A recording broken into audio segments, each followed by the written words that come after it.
Hi, my name is Richard Bowers. I'm a licensed paralegal since 2010.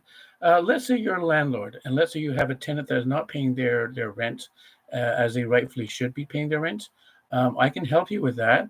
I'm very familiar with the landlord tenant board. Now, keep in mind, the landlord tenant board, it's very, very technical. So I would not recommend at all that you try it and do it by yourself. So you have to file what's called an N4. If you go to the landlord tenant board, just Google landlord tenant board, you'll find it. If you do the N4, you have to write down the amount that is owed. You have to write down the proper address, the full address.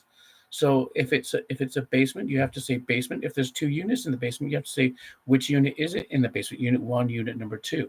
Um, you then have to put down in the N4 on the second page, you have to write down the month and then the amount that is owed, right? So it'll have two things there.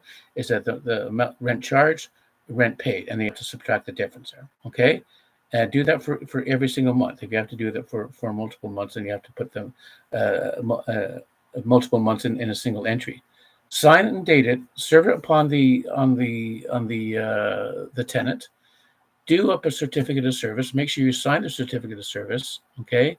And then 14 days after the N4 has been served on them, you can file. You can begin to file the what's called the L1. Okay, $186 if you file online.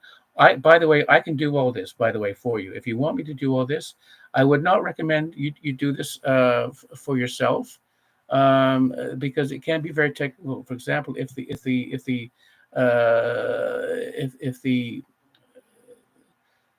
premises are named wrong, it can be thrown out. If the numbers are wrong in terms of the rent of money that is owed, that can be thrown out. Okay, if you uh, um, if you put the wrong termination date, okay, so if you're serving today, okay, you have to add 14 days for the termination date. If you don't put the correct termination date, you can that can be thrown out as well too. Remember, the L1 can be amended, okay? But what cannot be amended, what cannot be done is the N4. If you screw up the N4, you have to redo it, reserve, re-go through the whole thing. I can do this, by the way. I'm very qualified in doing the landlord tenant board, the N4 and L1s. I know how to fill those out. And I would strongly recommend that you get legal advice to help somebody. I can do this if you're anywhere in the province of Ontario and you have a tenant that is not complying with their rent. Please let me know. Okay, I think I put my number in the description below there. Give me a call 647-242-9086, and for sure I can definitely help you with that.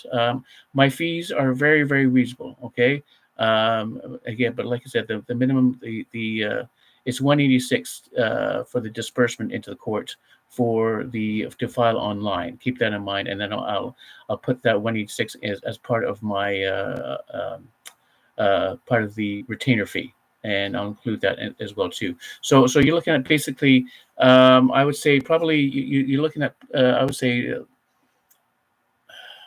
let me see. Well, it depends on the tenant. Let me put it that way. If this tenant is more difficult, I would charge from a minimum of $1,200, possibly up to $2,000 for a retainer fee. That's very, very reasonable. A lot of paralegals, they charge a lot more than that. They charge 2,000, 3,000, 4,000. Okay, I would charge a very, very reasonable fee. It depends on the tenant. So keep that in mind. So landlords, if you have a tenant that is not paying their rent, please give me a call, and I can definitely help you with that. Thank you so much. God bless.